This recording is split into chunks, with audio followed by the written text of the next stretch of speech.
I don't think you can just have passion.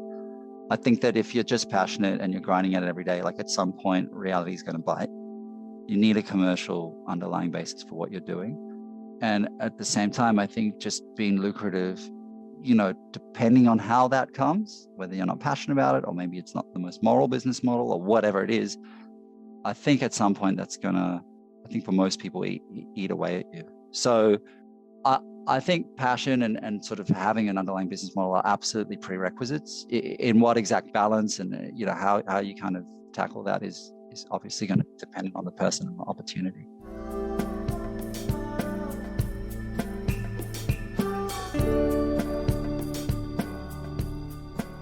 In this episode, I'm joined by Ben Lipshitz, co-founder and CEO of startup FoodByUs.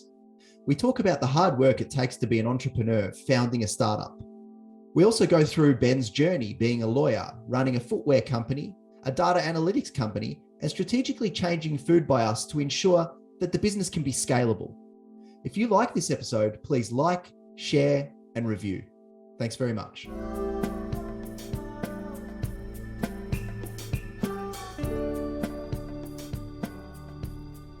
So I'm joined by Ben Lipshitz from FoodByUs, and I'm super excited to have you on, Ben.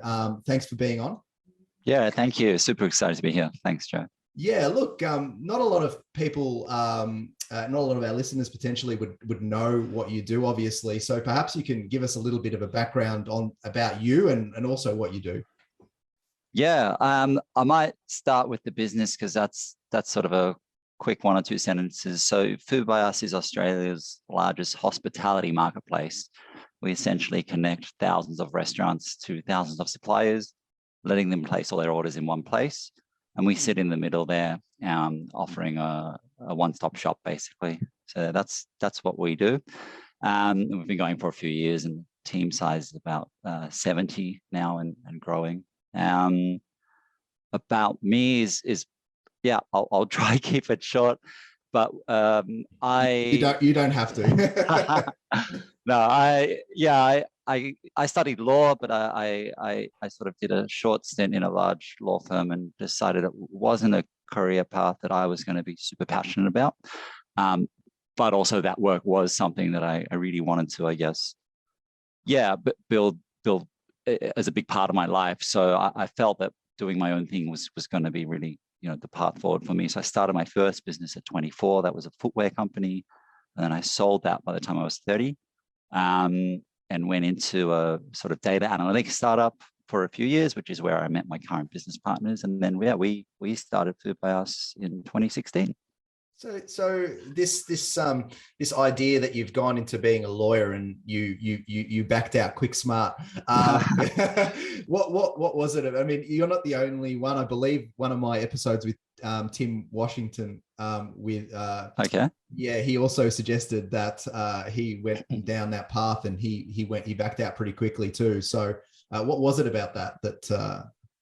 Yeah, it's an interesting one. I loved studying law. I think that the sort of intellectual exercise of learning how the law works, and yeah, I guess it's everywhere in society. It was just almost, sort of philosophical. But then when you sort of go to practice, or at least when you go to practice commercial law, you're often advising people and you're on what I would call the outside of what's quite a cool thing happening. But you might advise two parties on how they can make a transaction happen or how they can basically achieve the thing that they want.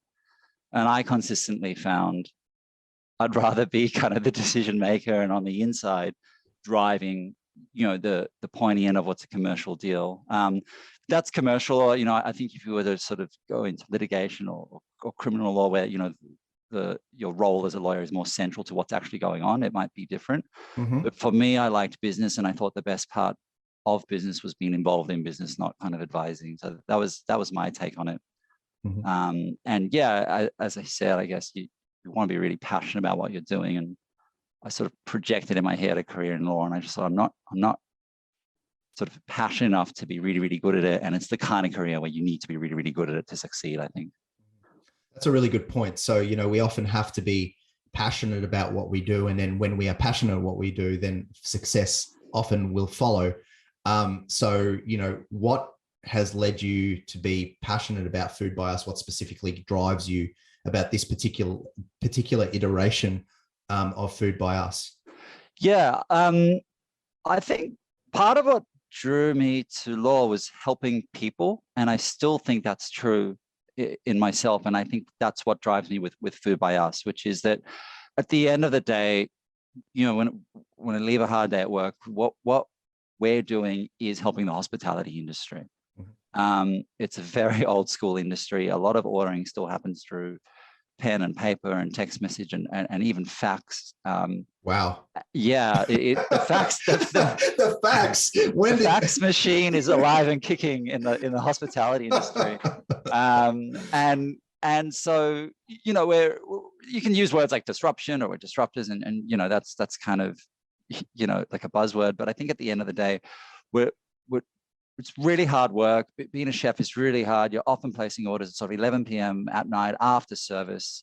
And what we're doing and building is really helping an entire industry. And it's a massive industry. And there's you know, 90,000 restaurants in Australia and many sort of tens of thousands more of people employed. And so I think that's what it is. It's that helping driver. Yeah. So maybe you could map it out a little bit more for me, Ben, and the listeners around what Food by Us is specifically kind of doing and how and who you're actually disrupting.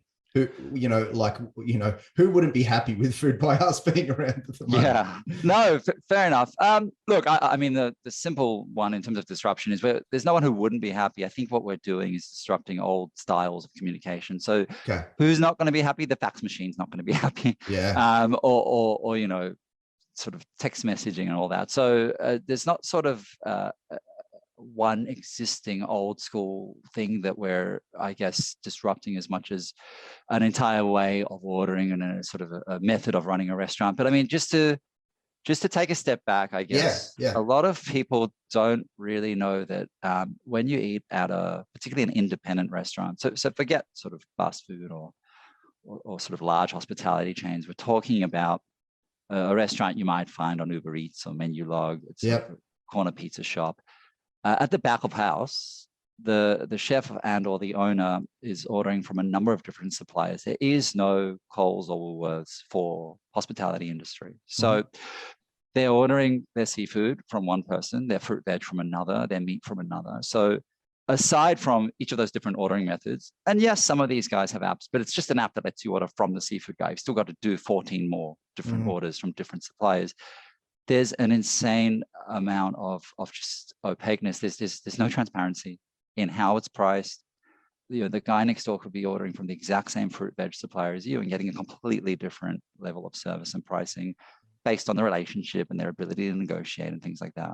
So I guess, you know, what we're trying to do is make a very easy ordering experience for the restaurant and at the same time empower them with transparency by saying, hey, here's what's going on in the market. You know, when you log in, you can just type lemon or chicken breast or whatever it is you're looking for and see it across the entire industry in one place. And, you know, at the moment, you've got something like lettuce, it's something like $10 a lettuce or whatever it is at the moment. It's a really good example of giving a restaurant power to say, what is going on out there?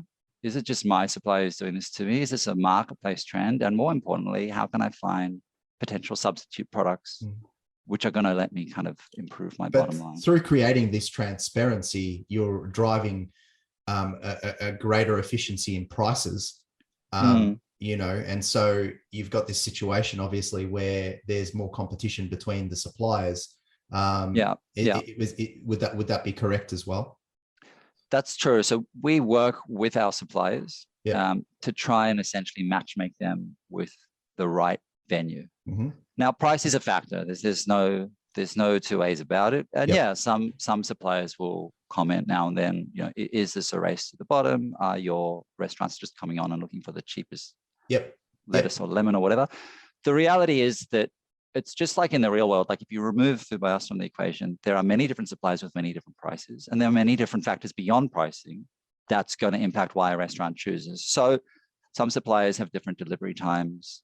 You know, they might bring it earlier or later. That suits the restaurant. They might have different minimum orders. They might have a different array of products. They might even prep certain things in a different way. Perhaps they slice and dice the onions as a pre-prep method. Mm-hmm. So all of these things come into play. Yes, price is a factor, but I think what we're trying to do is say, well, what else is special about you as a supplier?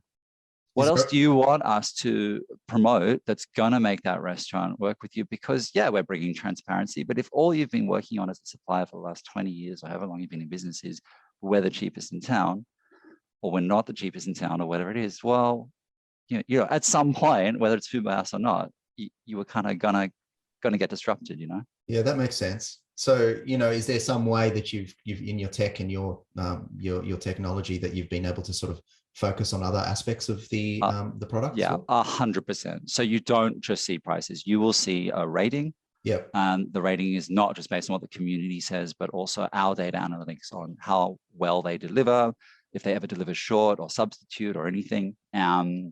And then, of course, cutoff times, minimums, days that they might deliver to your area. I mean, if you're up in, say, Palm Beach and like far northern Sydney, you might want a supplier who gets there first thing in the morning, and only a few will do it. And that's a factor that will make you choose a certain supplier so you can start your prep early. And we show that. That's awesome.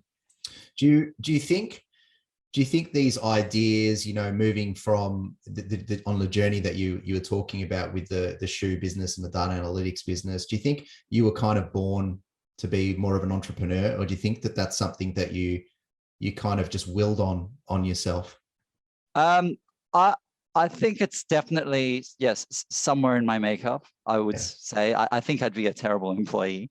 I tend to kind of, latch onto ideas, and I want to see how they go and build them out. And you know, I can be at times, you know, not consistent, and thankfully I've got a great team around me who can help to build these things. But yeah, I think I'd have that entrepreneur's mindset of, this is a great idea. How are we going to get it to work? What sort of 52 things can we try to build and improve upon it? And certainly my working life, that's always been, I guess, a feature of what I've chosen to do. So if you're an idea generator and you've actually come up with the idea and there's time now to knuckle down and implement, is the challenge finding the right people around you to be able to make sure that those ideas are actually moving in a kind of strategic and solidified fashion? 100%. I think, I don't think I'm sort of particularly good at any one thing of business. You know, I think in my team, there are better people with data. There are better people at ops. You know, I'm not technical, I can't code. So all the devs are way, way better than me at that. But I do think one thing I've tried to focus on and improve over the years is how I built the team and the criteria that I kind of used to do that. I think that's a very key element to making the business successful.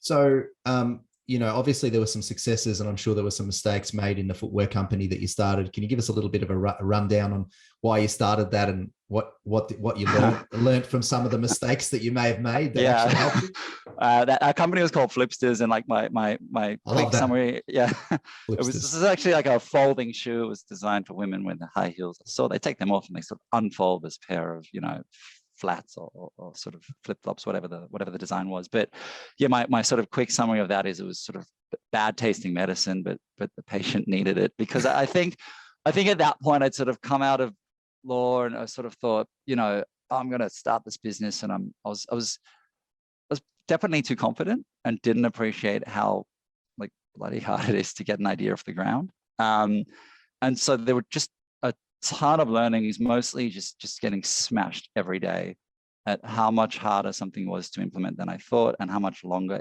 it took, and learning, I think, how to actually do business. I think the one example is by the end we were distributing to 16 different countries, but the first deal I got was a distributor of footwear in Canada and also a distributor in Austria who was going into Europe.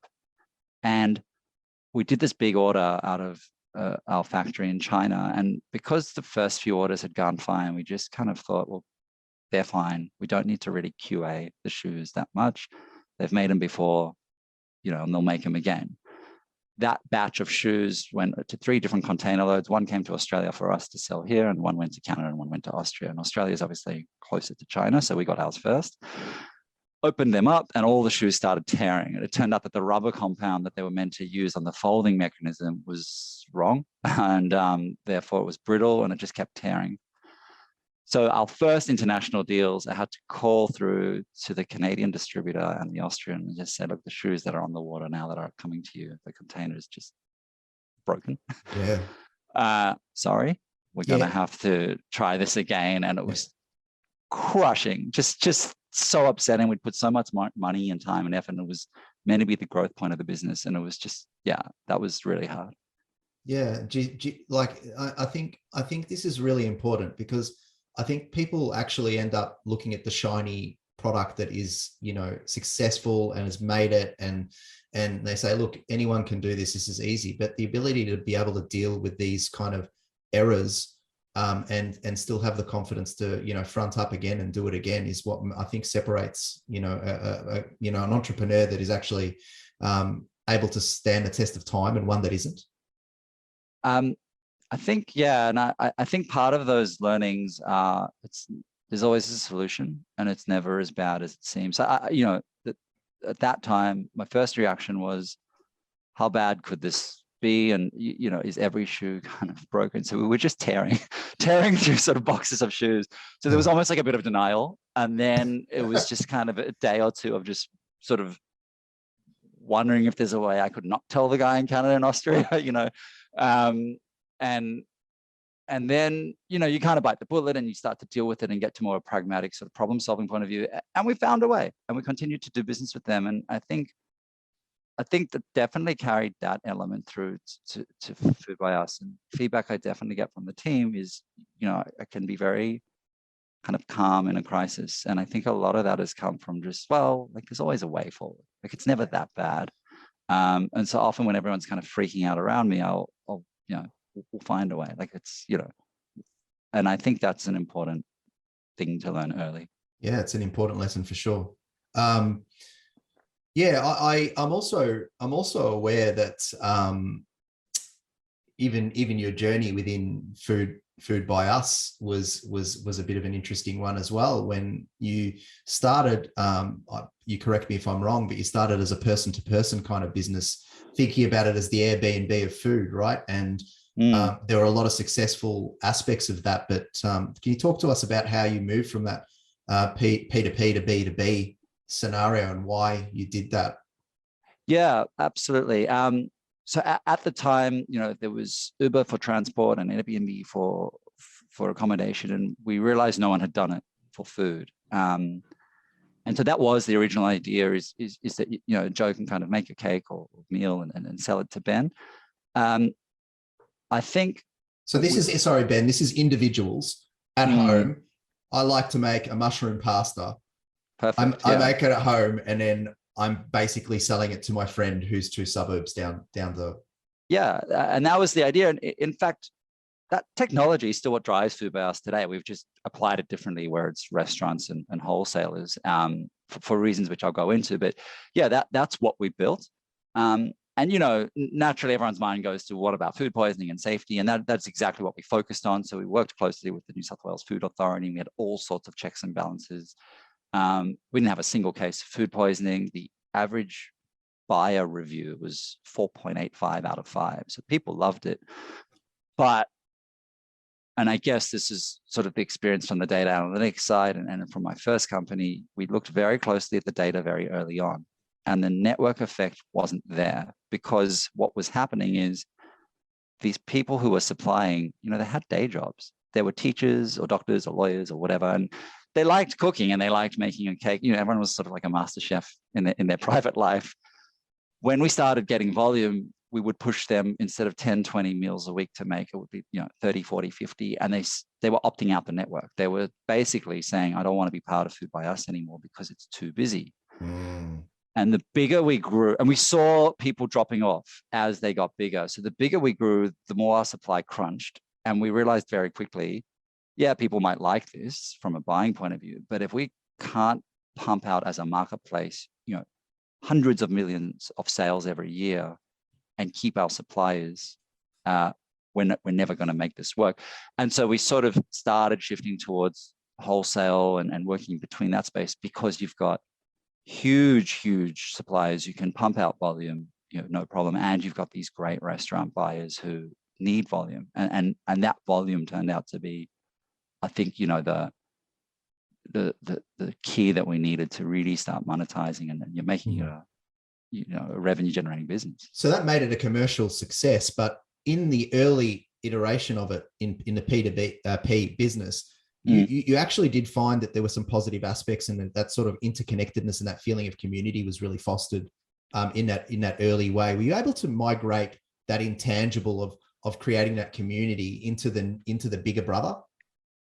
Yeah, that's a really good question. I've never really thought about it, but now that you ask it, the answer is definitely yes. I mean, the most obvious thing we were able to migrate was the tech. It was barely a shift. Obviously, we had to calibrate it a little more for the industry, but we had the tech there. But I mean, the name was always Food by Us, and we kind of kept that. We didn't see a problem with kind of applying the name to a slightly different purpose.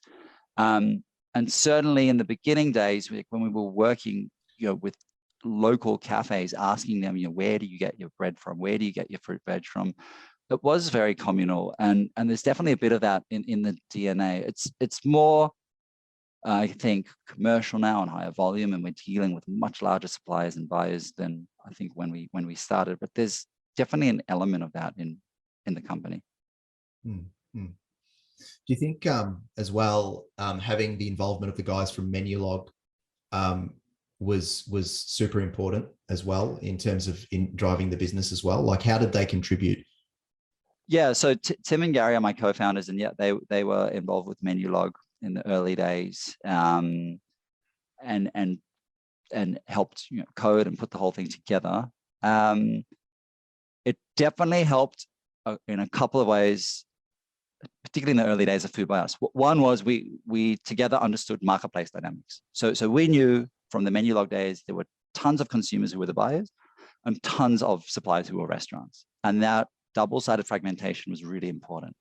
And so we were able to look at, like I said, 90,000 plus restaurants in Australia, and then thousands of suppliers. So we knew there was that kind of fragmentation present, which was a big tick. Mm-hmm. And then how we built out the technology and understanding, things like user reviews and, admin portals for suppliers to upload things, and what kind of things the buyers would want, search functionality, postcode functionality. That all made its way very early on into Food by Us version 1. So there was a lot of that. Having said that, it was a completely different industry and a completely different application in a completely different time period to when Menulog was started. So I think there was sort of 30-40% great contribution from that previous experience, and then the rest was just really learnings. And you're still working with those with your co-founders as well? Yeah, absolutely. Like we had worked together in a previous business, so there was a lot of, I think, just innate trust. And Tim, one of the co-founders, is highly technical. Like I said, I can't code, so there's a lot of trust that he's there, leading the build of the product, and I'm sort of helping manage the company along with Gary. So yeah. It seems like it's interesting that like entrepreneurs that have these sort of businesses, they put so much passion and so much time in it, and often they will say things like, we've made it with the intention that at some point in time it will be sold. How can you sort of resolve both? That you're kind of building your baby, and at the same time, at some point in time, you probably want to be able to have a succession and an exit. I think building a company to exit is a mistake. Okay. Yeah. I think that you are more likely to make wrong decisions that may potentially make you more attractive to an acquirer, but are probably more likely to eat away at the fundamentals of your business, and therefore you'll probably increase your chance of failure. So we've tried to focus on a business that makes money from day one. We're not profitable, but we absolutely take a take rate from when the restaurant is buying from a supplier. Yep, we're monetizing that, and we're taking our commission. And because we're in this high growth, high sort of spend phase, we're not profitable, but that doesn't mean that we don't have a very clear pathway to profitability. And we're making decisions around that profitability. That makes us the masters of our own destiny in a lot of ways. And so I think we've got an eye, and I think they always say, whenever you start a business, part of your business plan would be who could acquire us. And we've got an eye on that. So it's definitely, I think, around as a concept. But the best thing is just to be profitable. And then you can kind of, work where you go from there. Interestingly, FoodByUs as an idea, there are companies overseas attempting the same idea who have absolutely not gone for monetization or profit at all. They're just going for massive growth as best they can with very little focus, I think, on actually generating revenue. And I guess time will tell, but that's not where our focus is. So do you think about ever at some point in time, and you're very young, obviously, but, and energetic and motivated, but, do you think about a time where you'll slow down or stop working, or do you think that running businesses is what you want to do longer term, as long as you possibly can? What's your philosophy on it? I mean, I'm definitely not looking to slow down anytime soon. I think that what I'm seeing in my personal life, I guess, with running a business, and now, well into my second one, is that the skill set I'm developing is broadly applicable to a lot of different things. And I'm trying to lend out that skill set. So one example of that is I sit on the board of a not-for-profit. It's called Redfern Legal Centre. They're a community legal centre. I think Australia's best community legal centre. And I'm finding a lot of the stuff I'm doing with FoodByUs and the learnings can help at a board level, obviously, just guide. And I think that would be a thing I would do a lot more of. Okay. So not slowing down, but perhaps broadening where I can apply a skill set, because business is great, but I think that my view is like the best thing you get out of business is the skill set and the learnings, because it's so broadly applicable. I think business is just one of those things where you're just dealing with so many weird, unique problems that you become, I think, a better problem solver on the whole. Yep. And I like the idea of just, applying that in many different aspects if I can. Mm-hmm. Do you think that, like, tell us a little bit about your family and your background and how that's kind of led into you, being the way you are, I suppose. If there is anything to draw from your background.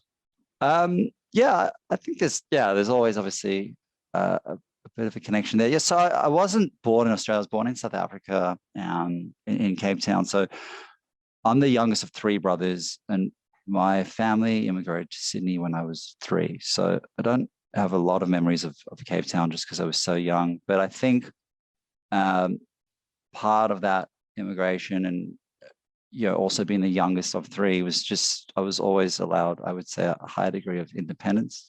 Sort of like by the time my parents got to me, it was kind of like, you can go do your own thing. Like, as long as you're not getting in trouble, you're fine. And I think that definitely has impacted, I think, like a level of independent thought. I mean, both of my brothers are sort of encouraged to go into, do commerce degrees and go more into, studying and being in larger corporates, which is their jobs were in larger corporates, the first few jobs. Whereas when I finished high school, I mean, before I studied law, I said, to my folks, I want to study philosophy. I just thought that was cool, and they didn't even react at all. I just said, yeah, okay, well, why not? Is that because you're the third and like? Yeah, my brothers at the time were like, wow, cool, you can just go and study philosophy, and we had to do these commerce degrees. My parents just weren't fussed, and I think that freedom of thought. I mean, eventually I sort of found my way to law, and I ended up in business anyway, and that was my decision. But I definitely think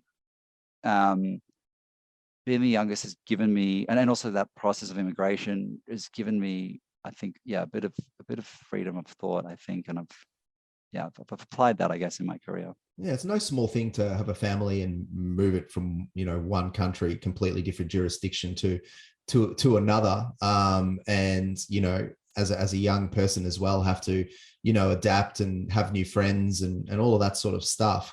I imagine some of that would go into why you're so comfortable in moving from the various businesses that you have, comfortable with change. I think so. Yeah, I think that I think that's part of it, and also yes, seeing, I think my parents have to rebuild essentially and rebuild a life in Australia has definitely given me a very strong work ethic, I think. So I think in whatever I was going to do, there was always going to be a sense of like really, really trying hard at it. And definitely part of that has just come from, seeing my parents just bring 3 young children over in their sort of mid-30s, which I think is pretty hard to do. And just rebuild a life here. So yeah. So clearly you've got quite the work ethic. What about the actual balance in your life? And, work-life balance is an interesting concept, because to me, it always sounds 50-50, and I don't think that's correct. But is it important to you? And how do you implement that? I think it's really important. What was interesting with Lipschitz is I didn't have a big team around me. It was me and a co-founder and a couple of sort of casual staff. So I tended to work too hard, and definitely there was a bit of burnout. But it didn't matter as much because it was really just me and a small group around me. And with FoodByUs, our headcount's 70 and growing. If I'm not on positive and I guess in a leader's mindset, it just completely ripples through the company. I'll get people saying, last week on Tuesday, you were definitely cranky. We all noticed, sort of thing. The team's kind of looking, I guess. And so you've got to have a balance. You can't burn yourself out as a leader, because all that's going to happen is you probably push your team too hard and they'll burn out. It's worst case, or best case, you come in and you're cranky and you're not a good leader. What do you do for balance, Ben? I think for me, I definitely try to limit my hours. So there's always more to do in a startup. There's always more. You can always hit one more goal for the day. So try and leave it a reasonable hour. And I make sure I make time to see my friends, see my family, have downtime. Exercise is a huge thing for me. I tend to do a lot of cardio as well. So running or swimming or cycling or whatever it is, so that I can kind of good sessions like that can force you to kind of take an hour or whatever it is to just, be away and be with your thoughts. And that's good thinking time and good relaxation time. So I think it's the usual stuff, but probably as an entrepreneur, you've got to forcibly book it in. Otherwise, you're just liable to keep working, I think. And have you kind of incorporated some of these sort of ideas into the business itself, and like trying to encourage others to make sure that they're okay as well? Yeah, absolutely. I think that we don't have sort of like a show face sort of culture. Like, as long as you get your work done, it's important people come into the office and collaborate and things like that. But also if they want to work from home, that, for a couple of days a week because they just need to get things done, that's fine too. So it's this idea of, we're working really hard. We're under-resourced, like classic sort of startup stuff, but you guys don't have to burn yourself out. You're not going to be any good to anyone. And there's a whole bunch of cultural stuff we do, from external speakers coming in to, finishing at 4 p.m. on a Friday and just all doing what we call pens down, which is a weekly wrap, and we have some drinks and just, you kind of relax. So there's a whole bunch of things that we do. But I think it's important. You can't push your team so hard that they burn out, and then what kind of company are you going to have, I'm interested that you're like saying, it's really important to be face-to-face and collaborate and all of that. And that's true. But, as a layperson looking in at a tech company, I think if ever, a business can do the work from home thing and do it really easily, it's a tech company. But you're saying there's a really important aspect of face-to-face there. Yeah, still. I think we don't do required, what I call show face time, which is, you don't have to rock up to prove that you're working. But I think that there's an element of, hey, if there's a thing you're working on and you need to collaborate with other departments, and we are a small startup, so, the marketing just sits right next to sales and sits right next to operations and all that, come in and talk about it together and be more productive, because there's, great unique ideas floating around that you can't just slack about all the time. And so there's definitely an element of that, and we encourage it. And so, we're sort of on 3-4 days in the office, 1 or 2 from home, depending on which department you're in. And that works well, but it's not from a, this is required kind of view and I expect it of you. It's more from a, we're a team, and it's how we want to build the culture. Makes sense. Do you think, like, going back to the, our conversation before around, how much hard work is involved in running a business, do you think that people actually underestimate when they look in how much hard work is involved to getting to a certain point? Because, it's easy to look at the shiny business that's kind of made all the inroads. And often, what they think, how financially successful the business is versus reality is also another thing in the journey of growth. So do you think people don't quite understand that? I don't know. Generally speaking, I know that when we're recruiting, we we sort of try and almost underpromise and undersell what it's like working in a startup. And a part of that is that people get really excited by the idea of, all the dogs in the office. So you've got, sort of great culture and great. Are you saying literally canines? Are you talking about dogs? What? Animals? No, canines. No, I mean, I'm just giving different features of a startup. There, it's relaxed work environment, people putting the dogs in, whatever it is. It's all shiny from the outside and it's so cool or whatever. And when we're interviewing people, we really want to make sure that they understand. We're constantly under resourced for what we're trying to achieve. Everyone works really, really hard. There's nowhere to kind of run and hide. It's not a large corporate where you can kind of coast. And what we're trying to do is, in that interview process, really communicate to someone, it is great to work here, but you need to be aware of the realities of a startup, because we can't hide those. And we're not going to pitch you on how cool it is here and then have someone come and just leave the team. And that's different to how we did it in the early days. I'll never forget, I recruited someone from one of the big accounting firms, and I said to them in the interview, this is, are you sure? And this is how it is. And I don't think I went hard enough on really explaining the realities of startup.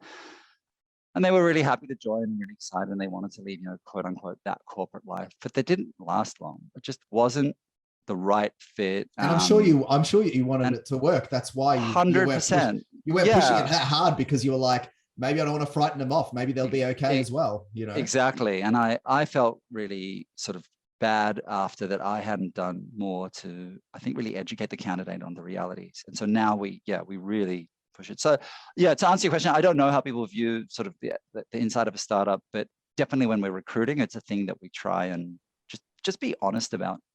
That makes sense. How do you define your success, Ben, broadly? For me, it's just enjoying the work that you do, and also learning from it. So I really feel that it's the journey, not the destination. I mean, I don't know what will happen to FoodByUs.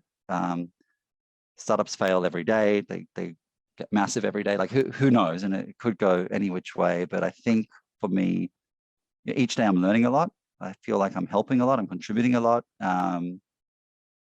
And for me, that's success. I think if you're stagnant, or for me, if I'm stagnant or I'm not learning, I don't view the kind of financial reward. Like nothing's kind of worth getting up every day and not learning, in my view. That's my view. Do you think, if, like, as an entrepreneur and you've got a whole bunch of business opportunities and you're looking at them, would you scale them from most financially lucrative to least, or would you actually scale them from most passion to least passionate and then work your way through that?